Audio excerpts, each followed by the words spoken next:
গার্ডের এক নজরে 25 আপনাদের প্রত্যেককে স্বাগত। এই মুহূর্তে আপনাদের সঙ্গে আমি রয়েছি শতাব্দী। রাজ্যের জনজাতি বসতিপূর্ণ জনপথগুলোর প্রভূত উন্নয়ন করা হয়েছে বিগত 7 বছরে। রায়মাভেলী বিধানসভার গঙ্গানগরে 42.66 কোটি টাকার 28টি প্রকল্পের উদ্বোধনী ও 5টি প্রকল্পের ভিত্তিপ্রস্তর স্থাপন করে এই কথাই বললেন রাজ্যের মুখ্যমন্ত্রী মানিক সাহা। তিনি বলেন, অনুন্নয়নকে দূরে সরিয়ে এই 7 বছরে প্রত্যন্ত এলাকাগুলিতে পৌঁছে গেছে আধুনিক পরিকাঠামো। ক্রীড়াক্ষেত্রে প্রতিভাবান খেলোয়াড়দের এবার উন্নত প্রশিক্ষণ দিতে রাজ্যে নিয়মিত হচ্ছে একাধিক আধুনিক সিনথেটিক টার্ফ মাঠ। 2.5 কোটি টাকা ব্যয়ে গঙ্গানগর ইংরেজি মাধ্যম বিদ্যালয় সংলগ্ন সিনথেটিক টার্ফ ফুটবলের মাঠ উদ্বোধন করলেন মুখ্যমন্ত্রী মানিক সাহা। নতুন এই টার্ফ মাঠটি এলাকার ক্রীড়া উন্নয়নে বিশেষ সহায়ক হবে বলে আশাবাদী মুখ্যমন্ত্রী।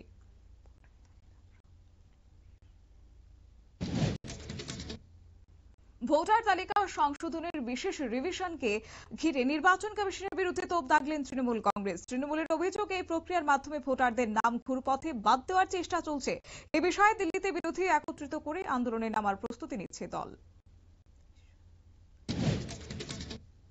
দেশ জুড়ে ধর্ষণের ঘটনা বাড়তে থাকায় উদ্বেগ প্রকাশ করলেন মধ্যপ্রদেশ পুলিশের ডিজিপি কৈলাস মখওয়ান। তিনি ধর্ষণের কারণ হিসেবে ইন্টারনেট, মোবাইল ও মদ্যপানকে দায়ী করেন। ডিজিপির দাবি, সামাজিক অবক্ষয়ের দায় একা পুলিশের পক্ষে সামাল দেওয়া সম্ভব নয়।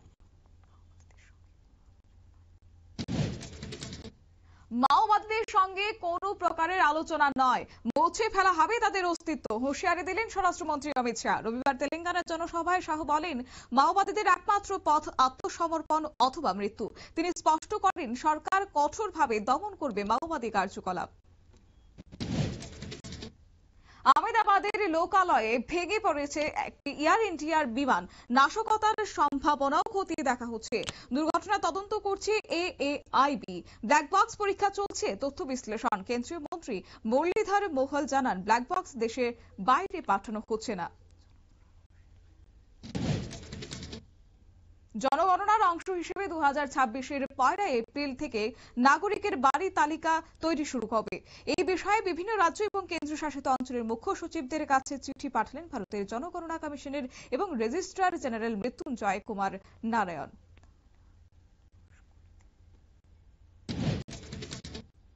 তামিলনাড়ুর ধনুষকোটিতে বেআইনিভাবে অনুপ্রবেশের অভিযোগে 3 শ্রীলঙ্কার নাগরিককে গ্রেপ্তার করল উপকূলরক্ষী বাহিনী। ধৃতদের নাম সুমিত ফার্নান্দো সাহারা এবং গুনাথালিগা, সঙ্গে রয়েছে কবিলান।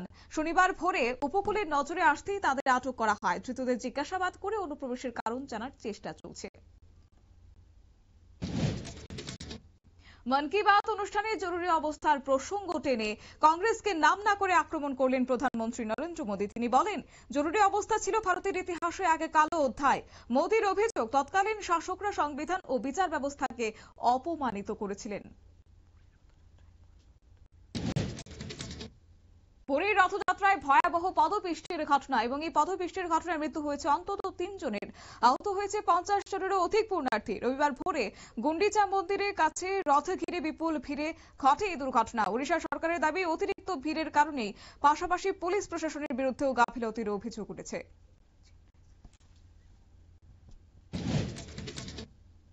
চেন্নাই সেন্ট্রাল রেল স্টেশনে পথকুকুর টাইগারকে রেলের সুরক্ষা বাহিনীতে নিয়োগ করল আরপিএফ। দেশি প্রজাতির এই কুকুরটি 2020 সাল থেকে আরপিএফ কর্মীদের সঙ্গে থাকার সুবাদে নিরাপত্তা সংক্রান্ত বেশ কিছু কাজ শিখে ফেলেছে কুকুরটি।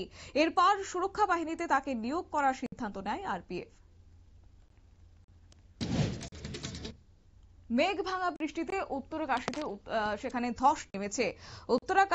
উত্তরাখণ্ডের উত্তরকাশীতে ধস নেমে বন্ধ হয়ে পড়েছে বেশ কয়েকটি রাস্তা। যমুনেত্রী জাতীয় সড়কের কাছে একটি নির্মীয়মান হোটেলের কাছে নির্মাণ শ্রমিকদের তাঁবু ভাসিয়ে নিয়ে যায় হারপাবান এবং তার জেরে 7 জন শ্রমিক নিখোঁজ হয়েছেন। 10 শ্রমিকের উদ্ধার করা হয়েছে, মৃত্যু হয়েছে 2 শ্রমিকের। বাংলাদেশের কুমিল্লায় এক হিন্দু নারীকে ধর্ষণের অভিযোগে তোলপাড় শুরু হয়েছে কুমিল্লা থেকে ঢাকা পর্যন্ত। ঘটনার প্রতিবাদে ঢাকা বিশ্ববিদ্যালয়ের শিক্ষার্থীরা শনিবার গভীর রাতে মিছিল বের করেন। জামাত ইসলামী সহ বিভিন্ন মহল ঘটনার তীব্র নিন্দা করে দোষীদের কঠোর শাস্তির দাবি জানিয়েছেন। ইউক্রেনের উপর গত 3 বছরের মধ্যে একটা বড় বিমান সেখানে হামলা করা হয়েছে। আকাশপথে হামলা চালিয়েছে রাশিয়া।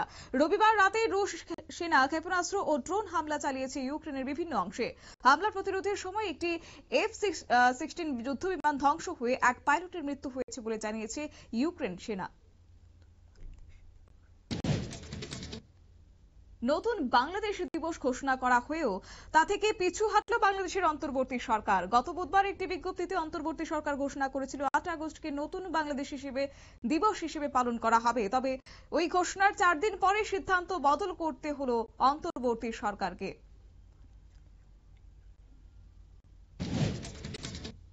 পানীয় জলের সংকটে চুরাইবাড়ি নবোদয় বিদ্যালয়ের অভিভাবকরা রবিবার জাতীয় সড়ক অবরোধ করেন। বিদ্যালয়ে টানা 7 দিন জল সরবরাহ বন্ধ থাকায় ছাত্রছাত্রীরা চরম দুর্ভোগের অভিযোগ উঠেছে। পরে পঞ্চায়েত প্রধান ও প্রিন্সিপালের হস্তক্ষেপে পরিস্থিতি সামাল দেওয়া হয়।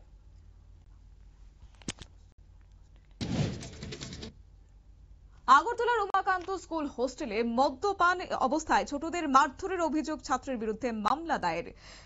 27 জুন রাতে বড় ক্লাসের এক ছাত্র হোস্টেলে মদ খেয়ে 2 ছাত্রকে বেধড়কভাবে পিটিয়েছে। ঘটনায় আহত হয়েছে 2 ছাত্র। পশ্চিম আগরতলা থানায় অভিযোগ দায়ের করেছেন অভিভাবকরা।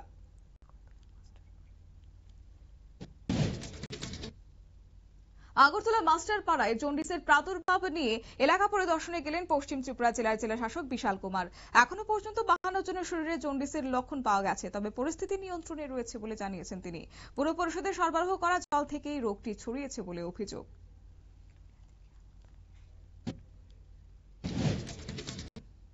বিলুনিয়া থেকে আগরতলায় এসে এক পরিবার অটো রিকশায় 50,000 টাকা ফেলে যায়, যার পরবর্তীতে পুলিশ সহ সেখানে অটো রিকশার সেই চালক সহযোগে তাদের কাছে ফিরিয়ে দেয় 50,000 টাকা।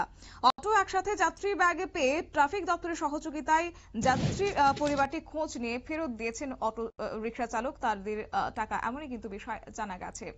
শিমলা গ্রাম পঞ্চায়েতের রেগা ট্রেন নির্মাণ কাজে এবার শ্রমিকদের কাছ থেকে জোর করে টাকা আদায়ের অভিযোগ উঠেছে। 70 জন শ্রমিকের কাছ থেকে 400 টাকা করে মোট 28,000 টাকা নেওয়া হয়েছে। শ্রমিকদের কাছ থেকে জোরপূর্বক 400 টাকা আদায় করে কাজ না করে ছবি তুলে হাজিরা দেখানো হচ্ছে।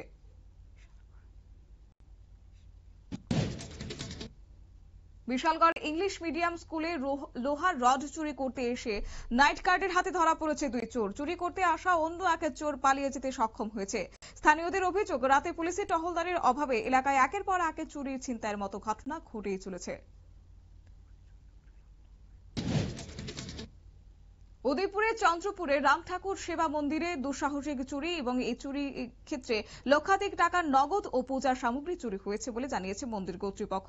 ঘটনাস্থলে রাধাকিশোরপুর থানার পুলিশ পৌঁছে তদন্ত শুরু করেছে। এলাকাবাসী দোষীদের দ্রুত গ্রেফতার ও কঠোর শাস্তির দাবি জানিয়েছে।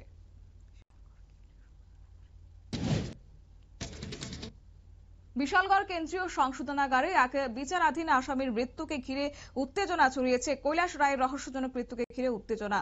পরিবারের অভিযোগ, পুলিশ হেফাজতে শারীরিক অত্যাচারের ফলে তার মৃত্যু হয়েছে। ঘটনার প্রতিবাদে এনসিসি থানার সামনে বিক্ষোভ ও থানা ঘেরাও করে স্থানীয়রা। উদয়পুরে বার অ্যাসোসিয়েশনের নির্বাচনে বিজেপি প্যানেল জয়ী হয়েছে। 12টি আসনে জয়লাভ করেছে বিজেপি। 2টি প্যানেলের মধ্যে প্রতিদ্বন্দ্বিতায় সিপিএম কে হারিয়ে জেলা কমিটি গঠন করেছে বিজেপি। নতুন কমিটির সভাপতি প্রণব দেব, সম্পাদক সুমন্তা চক্রবর্তী সহ অন্যান্য পদে নিযুক্তি সম্পূর্ণ হয়েছে। সাবরুম মহকুমা হাসপাতালে 15 বছরের এক ছাত্রীর শরীরে কোভিড-19 শনাক্ত হয়েছে। হোম আইসোলেশনে রাখা হয়েছে তাকে। ছাত্রীটির সর্দি, কাশি, জ্বর নিয়ে হাসপাতালে এলে রক্ত পরীক্ষায় পজিটিভ রিপোর্ট আসে। চিকিৎসক রাকেশ মজুমদার জানান, কোভিড গাইডলাইন মেনে দ্রুত ব্যবস্থা নেওয়া হচ্ছে।